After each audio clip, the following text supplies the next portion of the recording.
Welcome to the Pre to Post Transplant Podcast, a podcast that brings personal stories from transplant survivors, their families, friends, and loved ones. This is where you will hear challenges and triumphs of everyone involved in this journey. Our guests will offer wisdom, advice, and inspiration on everything you want to know about transplant. My name is Jenny McFarland. I am a transplant survivor, and this is a podcast I wish I had before and immediately following my transplant. Thank you for listening. Hey everybody, welcome back to the Pre to Post Transplant Podcast, where you get to tell your side of the story. This is Jenny McFarland, your host, and I am so excited for you to hear today's podcast guest. My friend Abby came on to tell her beautiful story, and it's a great story. And before we get into that, I want to talk just a quick second about the Transplant Games because I am so excited. The Transplant Games are coming up next week, and I cannot wait to go. I'm going for two things. One, I'm going to be participating in the same thing I did last time, which is cornhole.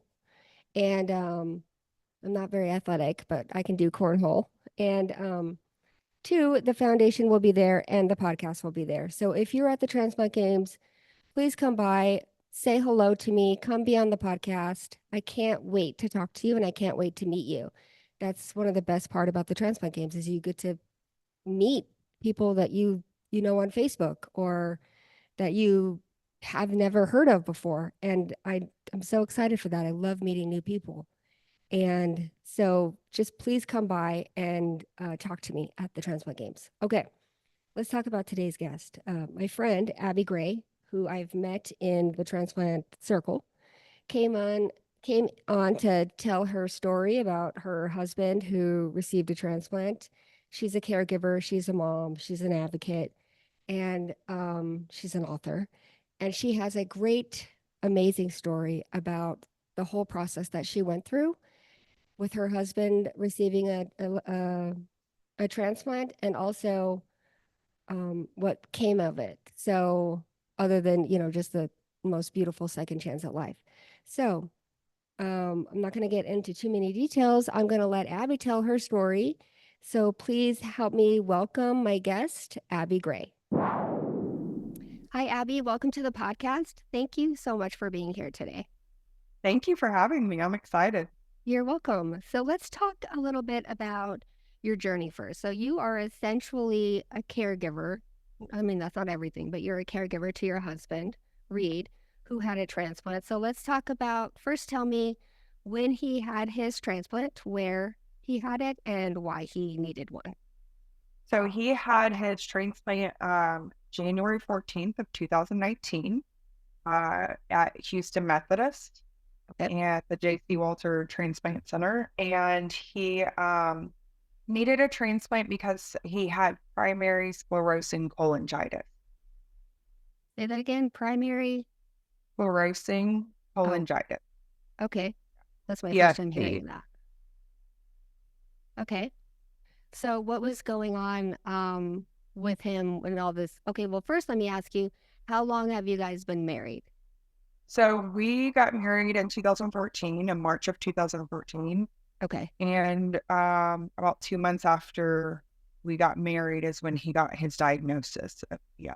Oh, okay. Was he feeling like, was he having like symptoms of anything, or did they just kind of notice it like during a routine test or something?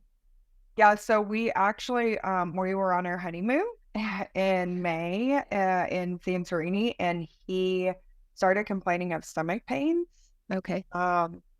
And I kind of brushed it off as, oh, you ate something or, traveling, and, but then once we got back to Houston, he ended up going to the gastroenterologist, and they diagnosed him with ulcerative colitis. And at that appointment, he brought up the fact that he had been denied life insurance years prior because of elevated liver enzymes, but no one could ever tell him why. Oh. And so whenever he was discussing that with the gastroenterologist, he connected the two dots and said, you know what, I bet that you have primary sclerosing cholangitis. And so he, through some tests and just kind of talking with him about the symptoms and things like that, they determined that he had both ulcerative colitis and primary sclerosing cholangitis. Wow. So whenever he was denied the life insurance, he didn't really know what was going on then? No, he was 20 something. It was Oh, before we were even together. yeah. And his job offered him the opportunity to apply for additional life insurance, and he did, and he was denied, and then did not take, didn't fully invest the time in figuring out what it was, because he asked a few doctors and they couldn't really tell him what it was, and we kind of left it at that. It wasn't affecting his overall, Right. um, life at Yeah. that point. So after he got this diagnosis, like, was it immediately you're going to need a transplant, or was it something that they try to manage first? Yeah, so whenever he got the diagnosis, they said the only known cure for the disease was a transplant. However, not everyone that's diagnosed with PSC ends up having to have a transplant. Um, there are medications that they use to try to manage it, Yeah. but PSC affects each person very differently, and and so it progresses differently. It may respond to different medications, and like a lot of diseases do. Um, but they put him on some medications to try to help uh, manage his high liver enzymes and to help manage some of the symptoms he was having.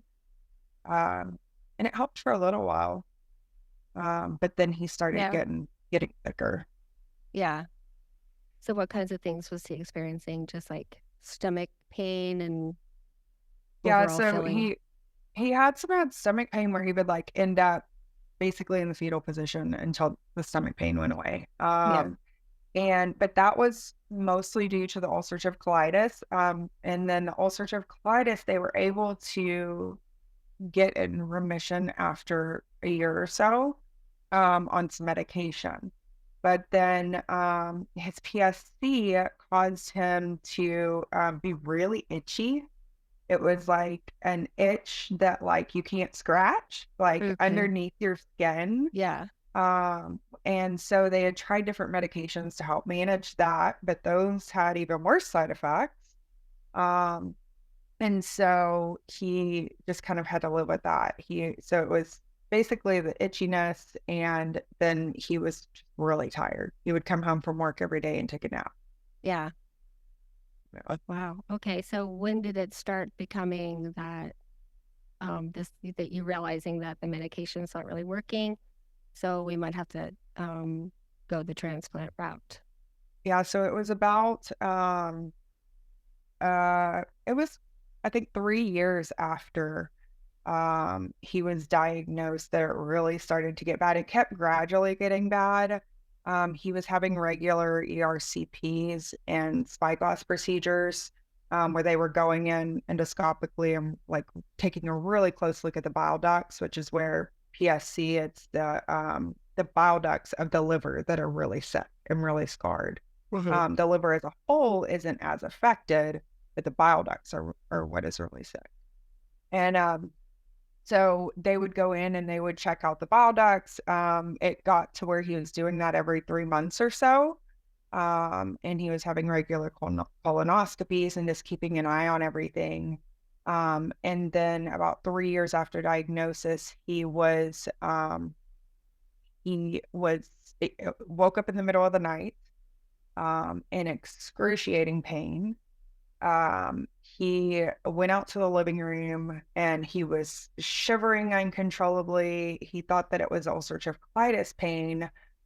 So he, sat on the couch, tried to do the normal things that he does, to try to get through the pain. And quickly realized that it was, I say quickly, 3 hours later, he realized that it was not going to go away. And so he actually called me from the living room. I was in bed, Mhm. asleep, and I kind of woke up to him calling, and I looked over and I'm like, what is going on? He's not in bed. And whenever I answered the phone, he said, I am really sick and I need your help right now.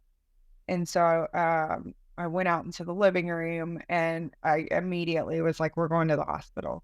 Let's go.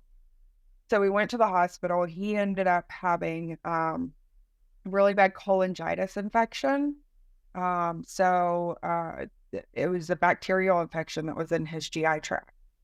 And by the time they ended up figuring out what it was and getting medication for him at the ER, he was borderline septic. Oh, wow. And so he was in like intense pain. And it was just a really bad infection that had kind of taken over his system. Mhm. So at that point, we thought that we kind of got the infection under control. He left the hospital with a PICC line, and he was on antibiotics through the PICC line for 2 more weeks, and then a week or 2 after the PICC line came out, he was back in the hospital Oh, with the same cholangitis infection. And so at that point, that's when they went and determined that he needed a liver transplant. So it was about 3 years after diagnosis. so were you guys, do you know if did he want a transplant, or was he nervous about getting it? Or, like, at some point, some people they're just ready for a transplant because they're tired of, being sick. Yeah. So whenever he was first diagnosed, he and I heard very different things from the doctor. He's usually the optimistic one, and I can be a little bit more of a pessimist. Yeah. Um, but whenever we walked out of the doctor's office after diagnosis, I thought, okay, he's saying maybe he'll have a liver transplant one day, but not likely. He's in good health otherwise. He's fine. We're early 30s at this point, or late 20s.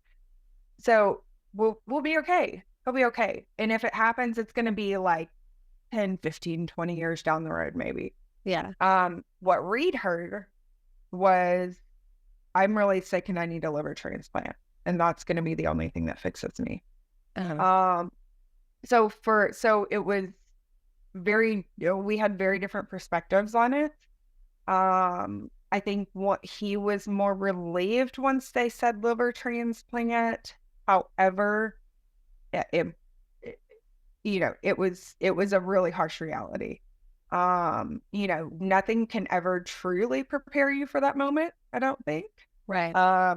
You can still hope that, oh, okay, well, they're going to find a medication that's going to manage this and it's going to make it better. And, we at this point had been trying for 4 years to have kids, or 3 years. And so, we were trying to build our family and start our new married life. And then we're getting hit with, no, he's going to need a liver transplant and we're going to need to do this pretty quickly. Yeah. And so at that moment, like, how were you feeling? Because you were so, positive about everything. Were you, like, how did that make you feel when they said we need a transplant? I honestly, I remember like the doctor, whenever he told me this, like I can remember where I was standing and how he explained it to me. He like drew it on a piece of paper, how blocked the bile ducts were and everything. And I walked out of the post-op area back out to tell our family, because his parents and my mom were all there for that procedure. We knew it was going to be a big one. And so I walked out to tell them, and I could not even walk through the double doors to get to the waiting room before I just broke down. Yeah. I mean, it was like, I really think that I had just been in denial. Like I did not, I didn't want to see how sick he was. Yeah.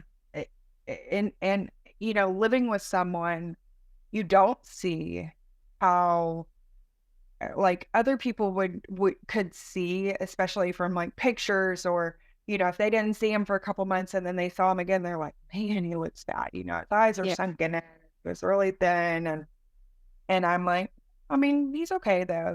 I tried to Right. be more positive about it because I think I just didn't want to accept it. Yeah. And at that point I had to. So Yeah. it hit me pretty hard that day. So after you broke down and you were crying and I'm sure that you told your family that day at some point. What was the next thing? Like, did they put him on the transplant list right away from that day? Yeah, so that day I went and I called the transplant center at Houston Methodist. And I immediately, like, I am a doer, and you tell me something that needs to be done, I'm going to do it right then, Right. like, and just get it off my list. And so I wanted to focus on the things that I could control, and that was one of the things that I felt like I could control, is that process of at least calling and getting the evaluation set. So this was in May, of 2017, whenever all of this happened, and June of 2017 he was listed in Houston. Okay. And then we also, by August of 2017 he was listed in Indianapolis. Oh, And really? then So both. Oh, I had heard of dual listings. I didn't know that they would have them that far apart, though. yeah, so in Houston the list was so long. PSC patients rank really low on the transplant list because their bile ducts are really, really sick, but their liver does not show how sick they are, the liver numbers. Oh, okay. So his doctor at one point 100% believed he had cholangiocarcinoma, which is bile duct cancer. Very hard to treat, very hard to detect, very low rate of survival. And but it's so hard to even detect that they were afraid. They were getting these biopsies, and the biopsies were coming back benign, but they were afraid that that wasn't accurate. Mhm. And so I quit my job at this point. I was researching all different transplant centers across the US to figure out which ones were transplanting at a lower mill. Yeah. And so he's from Indianapolis. They had a lower mill score there. We got listed there. And then about a year later, we ended up getting listed at Cleveland Clinic for the living donor program.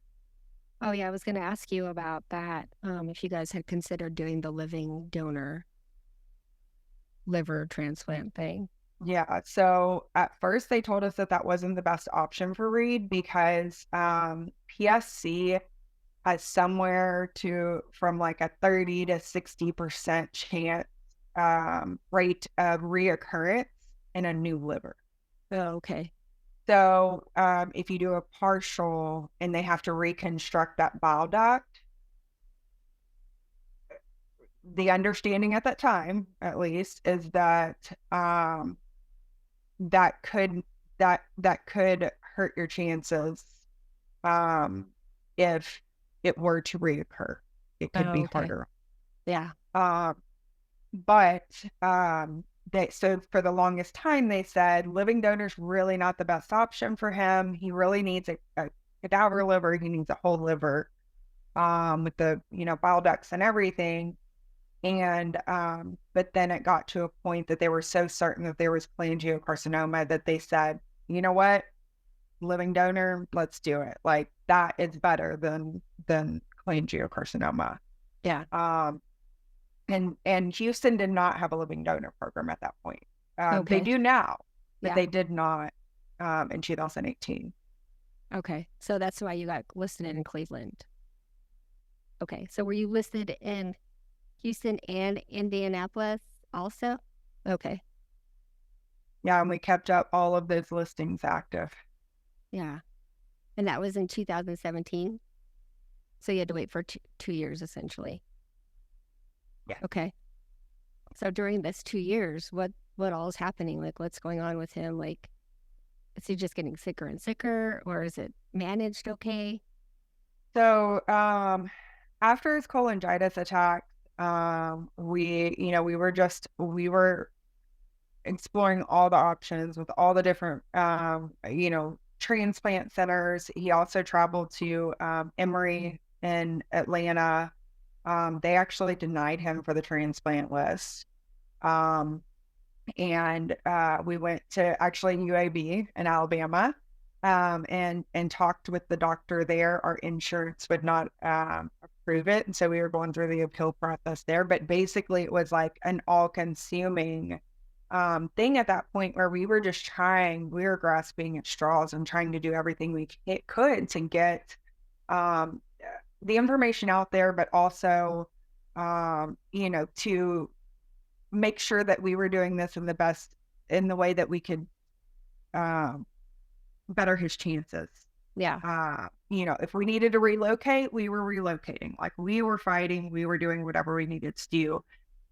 We actually ended up creating a website. One of his really good friends helped me to do that because we had heard about directed donations. Uh-huh. And so where, if someone's loved one passes away, they can will an organ to a certain person that's on the list. Yeah. And as long as it's a match, it has to be a match. Right. Then they would get that organ. Well, we actually had two different people come and try to do directed donations of livers to Reid because our information was so out there. Like I was blogging, I was sharing all of the ups and downs. We were going through infertility and pregnancy loss at the same time. And so people were following our story with that as well. And so fortunately, we had a huge, massive support system around us. Yeah. And that really, really helped. Because it seemed like every doctor's appointment, every procedure we went to, it was just more bad news. Like it was just constant. Reid was trying so hard to put on weight, but he was like uh, 60 pounds down from when we got married, and he was having all of these symptoms, and he was exhausted all the time, and they kept saying, we really think there's cholangiocarcinoma, but no tests would ever show it. So we kept applying for exception points on all of the transplant lists, because we were told on a couple of them that we could very likely get exception points. We kept being denied the exception points. So it was super frustrating. Yeah, I'm sure. Yeah. I'm sure. Yeah, I know some people, they get denied and they kind of give up, and like it's just hard to manage that, especially if you're kind of by yourself or you don't really have a strong Yeah. advocate. So it's really great that Reid had somebody in his corner to like work on this for him, because when you're sick, you don't feel like doing anything. When So honestly, he felt guilty that I was. There were times where he told me, he actually asked me one day to back off a little bit. He didn't want me to create the website. And I said, why not? And he said, why do I deserve a liver more than somebody else on the list? Why should we be fighting for me to get a liver ahead of someone else? And it just, it was hard for him to accept.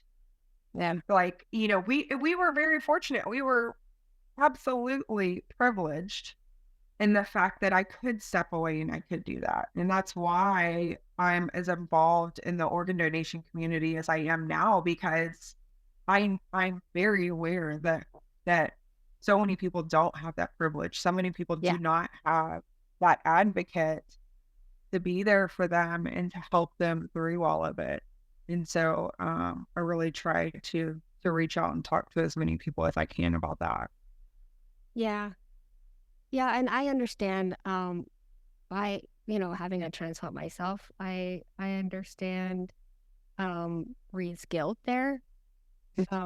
Because I know that sometimes whenever I see people who like pass away from rejection or whatever, who have had their organ less time than me, I always have like a guilt kind of like I I always wonder, like, how come I'm doing so well and I get to live on and live my best life, and these other people have, they're not doing well and they're passing away. And so there's always that underlying, like, why do I deserve it when they deserve it too?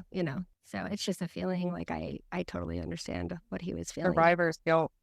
Right. And I understand on your side too is why, like, we're all deserving. Like, we all deserve it. It's just the way things work. Sometimes it just doesn't work in that. It's all God's will is how Yeah. I get Oh, through that guilt. absolutely. It's up to God. It's not up Yeah. to me or anybody else.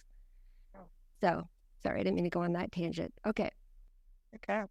So so what ends up happening, like, so it's like 2 years of doing all this. Like, what goes on what else goes So on during? So shortly after he got listed, we had already gone through one pregnancy loss. And we had talked to our doctor about starting IVF.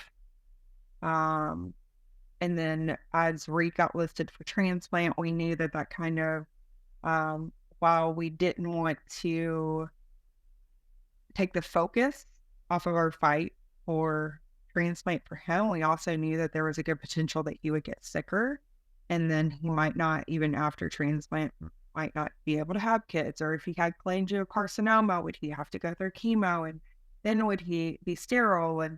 And so there was there was a lot of those conversations that we were having, and we chose to start IVF that summer. That he started, that he got listed for a transplant. And we went through 3 rounds of IVF. We also had 3 pregnancy losses right around that time. And then in August of 2018, Reid got listed at Cleveland Clinic for living donor program. September, we went in and we transferred our last 2 embryos. And the week that we went in for one of our first ultrasounds on that, we had our first donor fly up to Cleveland to get tested. Okay. So we had friends that were coming out and saying that they wanted to get tested. They would, take a week off, fly up to Cleveland. We were, we had a list of people, fortunately. That's fantastic. Yeah. Yes. So we find out we're pregnant with twins from our last 2 embryos in September of 2018. Our first donor that went to Cleveland is not a match. Second donor needed to make some changes in his health in order to be qualified after he went through all of the testing. So he was working on that, but we were getting ready to send the third person to be tested.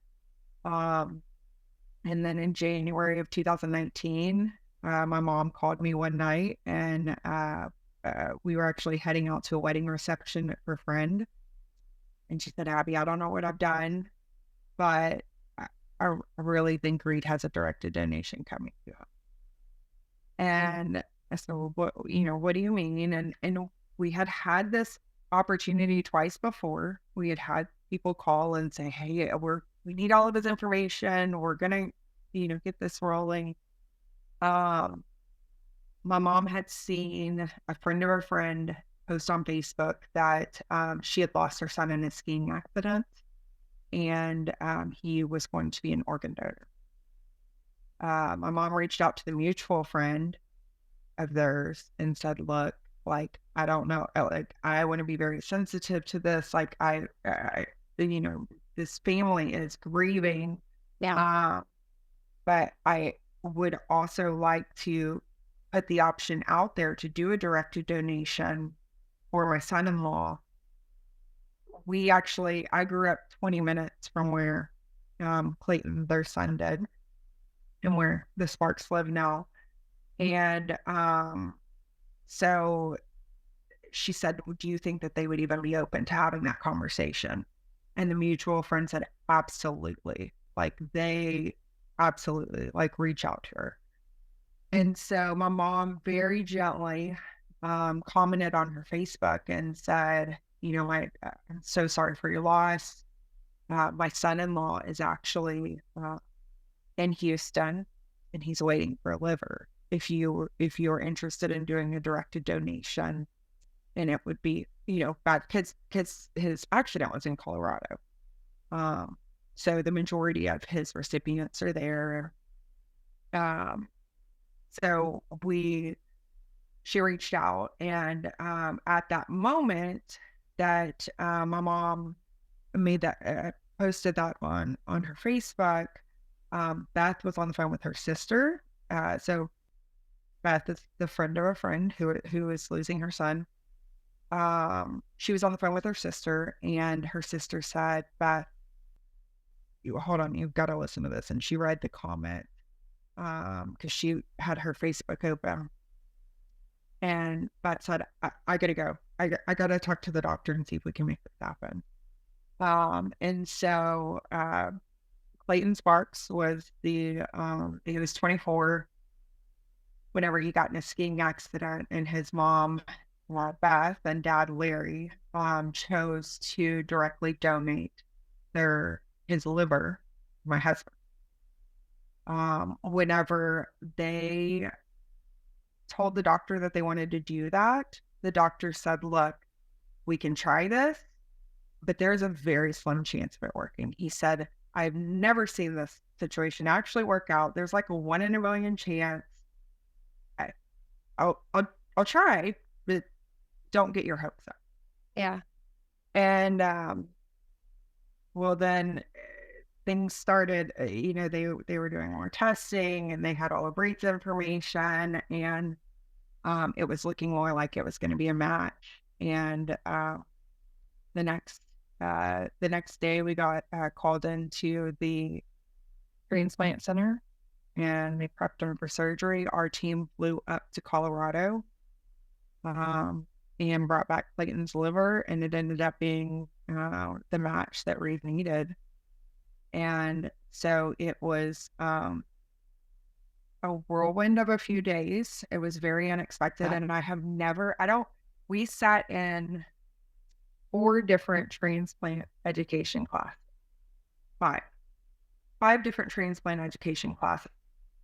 Whenever you're going through the process to get listed, and they go through, they tell you what to expect and all this. And I know you know this, like there is literally nothing that can prepare you for that feeling of knowing that someone died and now you're getting a second chance. Yeah. Like you are getting an opportunity to live in the midst of their death. Like it was the most surreal feeling ever. And I still I've had lots of conversations with Beth Sparks about it. So we are very close now with Beth and Larry, Clayton's parents. Yeah. That was their only son together. And so he, I was talking with Beth one day, and I said, I just feel guilty sometimes. Like I feel guilty for celebrating the transplant. I felt guilty that day, celebrating the fact that it was a directed donation for him. It's just not fair. Like your son should be here. Like, so how can I celebrate? Well, you're grieving. Yeah. And what she said to me, like, I will never forget it, because she said, our son would have died that day had Reid needed his liver or not. But because we had the opportunity to see Clayton live on in Reid, we have experienced a joy that we never knew could exist after losing our son. And so it just, like, that really hit me and sticks with me a lot, because they are now grandparents to our kids, 100%. They will actually our kids will be staying with them while we go to the transplant games. in Alabama. And so they're very, very close, and a part of our family now. Um, and, are able to, we're fortunate that we have that relationship. Um, but just them being able to see the impact that Clayton made, has just made a huge difference for them and their grieving. All right. I don't usually get emotional when people tell me their stories, but that was just like the most beautiful story. Like I've always, I don't know a whole lot of people who've met their donor families, and I don't know a whole lot of donor families. And I always want to know how they feel about their person who died and how they feel about the person who received their loved one's organ. And I just think it's so nice that they can, like most donor families can celebrate in that way and accept you into their family. And I get a little bit jealous because I haven't met mine yet, but I just think it's really, really nice that, like you say, that they're taking care of your children and they're part of your family. And I just think that's so amazing. Like, we are all, they will tell people often that, we'll be with them and somebody will say, like, I just love the relationship that y'all have or whatever. And she always says, we're the blessed ones. Beth will say that. We are the blessed ones. And That's she's so like, amazing. it is. It really is. Yeah. We lost our whole world. And he was, we've learned so much about him. He was an amazing person. He was so kind and giving. He was always doing things for other people. He had so many people at his funeral that they had to move the funeral a couple of times to bigger locations. He just, there's a memorial foundation in his honor to continue doing the acts of service that he did while he was here. Like, he's missed by so many people, especially Beth and Larry. And the fact that, like, they can sit there and tell us that they are the blessed ones in this situation after they lost their son, it blows my mind. Yeah. That doesn't mean that they don't miss him. That doesn't mean that they don't, like, I mean, she, we all talk about Clayton often. My son's middle name is Clayton. In fact, this morning they came down the stairs. Our twins are now 5. And this morning they came down the stairs and they will wake up just talking about Clayton and have questions about Clayton. And, anytime they are playing, we've always said he's our superhero. Anytime they're playing, like with their dolls or, with the Marvel figurines or anything like that, they will always have Clayton come and save them in their pretend play. Like, it's just, that's so sweet. Yeah. I love that. Yeah. I think that's fantastic that they want to know him. Like, they want to know about him because they're still pretty young. And so the fact that they know, Clayton is our hero, he saved our dad, like, that's really sweet. Yeah. And that was one of the goals that I had whenever, so a couple years after the transplant, I ended up, one day I was driving to go meet a friend for dinner, and, like, it just came to me. I was like, I'm going to write a book about Clayton. I'm going to write a children's book about him. Like, our kids were 2 at the time. I'm like, we would kind of, like, they knew Beth and Larry as BB and Pops. Like, they're 2. They don't understand what all of that means. And, it's not like something that we could really explain to them at that point, but we would say that Clayton was our superhero. But, as they started getting older, I thought, I really want a way to be able to explain this to them. And to other kids, and to share Clayton's stories. Like, I had heard so many stories of things that he did for other people that were just amazing. Like, and he was born that way. That's what Beth would tell you. He was just born a kind person. Like, he just was. Like, she didn't feel like they did anything. I mean, I know she did because I know that they're very kind people also. Yeah. But she feels like that was just, an innate part of him. And so one day I was just inspired to write a children's book about him, and everything fell into place and it just happened. My mom is an artist, and she did all of the illustrations for the book. Uh-huh. She had never illustrated a book before, but I roped her into it. And so we actually worked on it for a couple of months and then ended up surprising Beth and Larry with a prototype of the book for Christmas that year. They And loved it. so it was quite emotional. Yeah. But they were just so grateful for it. And honestly, my goals for the book were to inspire children to be kind to one another, like Clayton was, by sharing the stories of things he did, to honor him. And, have his friends are all having babies now and at that age, where they're growing their families. And so how would it be for them to be able to read about their really good friend to their kids, and then for us to explain it to our kids, for them to kind of help them understand who Clayton was, and then open up the conversation about organ donation within families, but in a way where the kids don't know when you're reading the book that, right away that someone died and here's exactly what happened. Right. But in a way where it's the parents have the opportunity to explain it better once they feel that that's a conversation that they're ready to have within their family. Yeah. And so Clayton Sparks Leaves His Mark was published in 2022 on World Liver Day. Oh, that's awesome. Yeah. And so, and it has,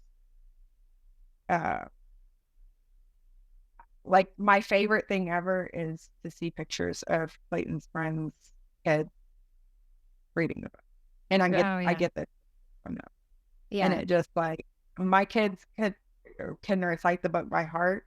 They're fine. They can't read yet, but they can recite it by heart. And it has helped us to kind of explain to them further how Clayton was our superhero and how you can do things for others. You can take care of others. That's amazing. And so I've heard, and I think I've heard, and correct me if I'm wrong, but the hospital in Houston bought a bunch of them, right? So they could give them out to, was it like the pediatric part or just the overall liver department? So whenever I was releasing the book, I had reached out to Methodist to let them know that we were releasing it. We have a really good relationship with our transplant team there, and still do. And the celebration of life was coming up that they do every April in honor of organ donation awareness. Yeah. Or Donate Life Month. And they invited me to come and speak at that and to read my book. And so I went and read the book. I was honored just to do that. I went and read the book. Beth and Larry Sparks came with us, and they, spoke from the donors family side of it. And then Dr. Gabriel, he's now the head of the abdominal transplants at Houston Methodist. He got up there afterwards and he said, we were just also touched by that. He said, Methodist and Life Gift are going to buy 1,000 books. That's awesome. And it was just like, oh my gosh, like, we didn't have that many printed. But it was just amazing. Like, we have had so much support from them, and they've passed it. So Life Gift passes it out at different events that they have. And then Methodist passes it out to their patients. And so it's just, I love that they help us share his story. Yeah. Yeah. That's awesome. That's really Yeah. fantastic. And it's, it was written 2 years ago and it's still going strong. Yeah. That's Yeah. amazing. Are you It's planning to been, write a second children's book? I know you're going to write a more personalized book about your life and Reid's life, but are you going to do another children's book by any chance? I'm sure I will. I have, I want to figure out a way to kind of better explain the organ donation within, you know, eh, to kids. However, there are some good books already out there for that. So I'm definitely not looking to recreate the will or to compete with any of those. The How the Owl series, a lot of those are really good for that, and that's actually my publisher, Brenda Cortez. Oh, okay. And so I'm sure at some point I will write another children's book, but right now I am working on my memoir, which is Impatiently Waiting for Miracles. And it goes through the whole story of infertility, loss, IVF, Reid's illness, Yeah. getting a sicker transplant. It goes into all of it. Yeah. And that'll be released later this year.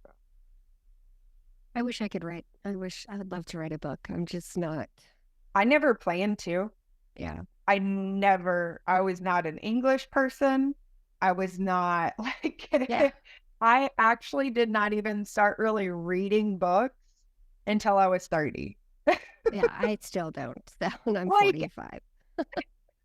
seriously, like the Christmas right before I turned 30, I told Reid, I'd really like a Kindle. I think I should start reading. And he's like, really? You've never really read? And I'm like, yeah, I'm almost 30. I should start reading.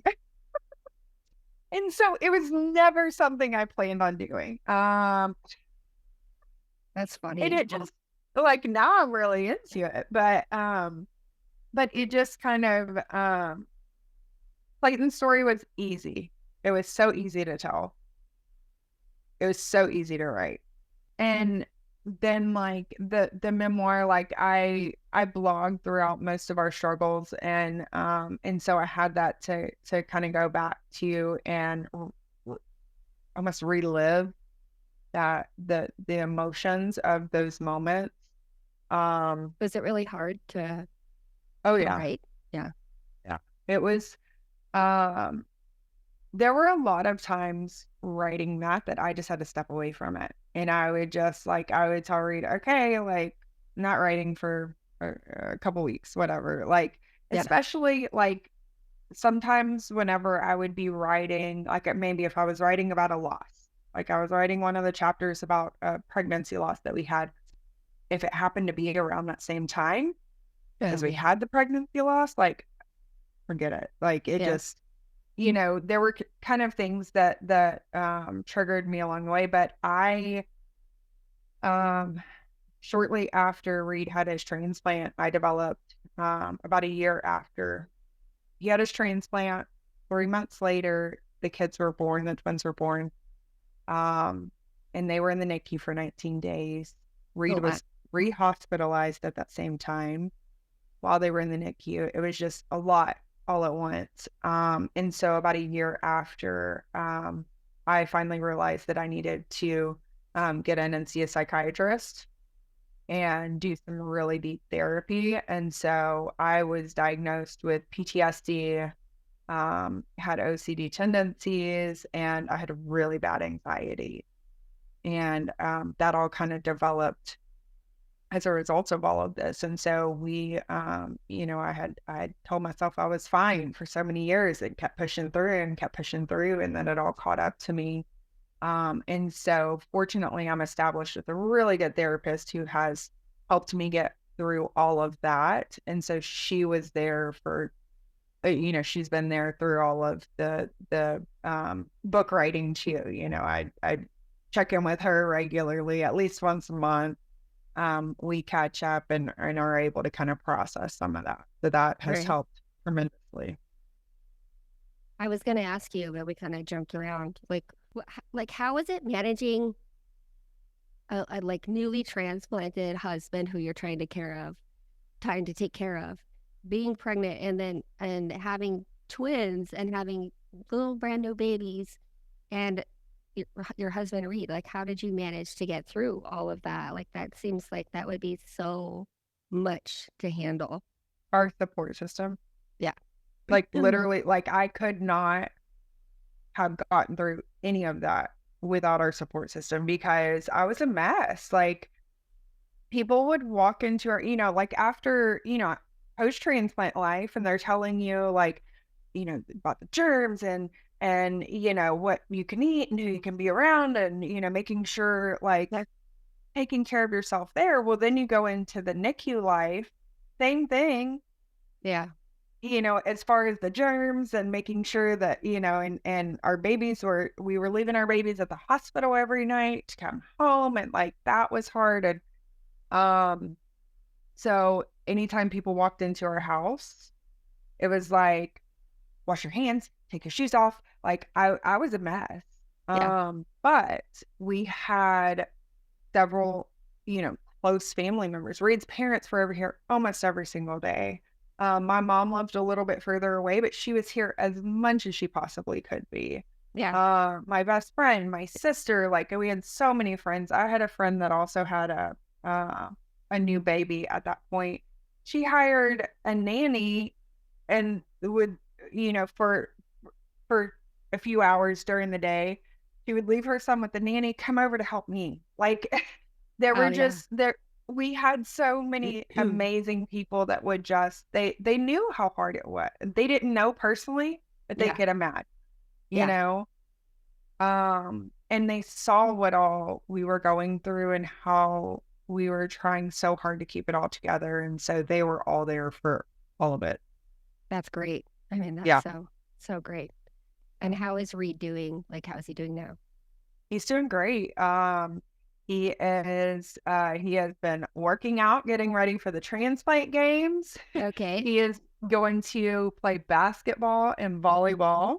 Oh, okay. We will see how that goes because he has not played either in a long time, long time.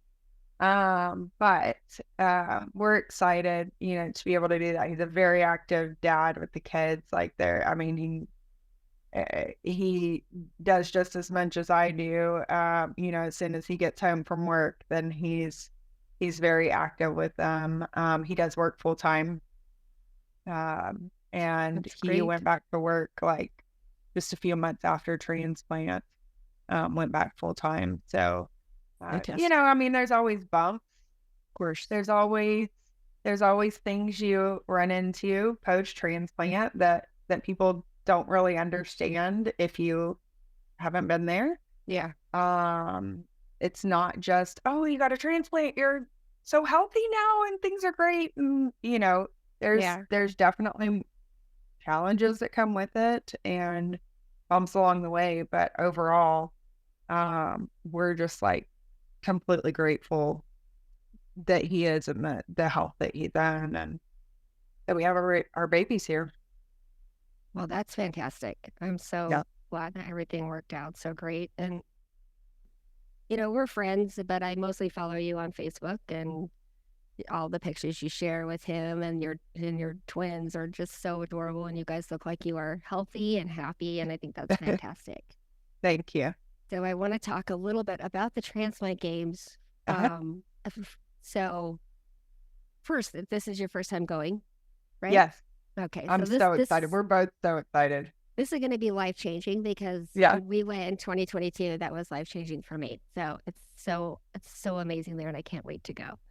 So tell everybody a little bit about, so we're going to have your book in the pre to post booth. So we're going to have the pre to post foundation and the pre to post podcast together at the Transplant Games in the booth. And so we're going to have your book displayed on the podcast side, and tell everybody about what the plan is.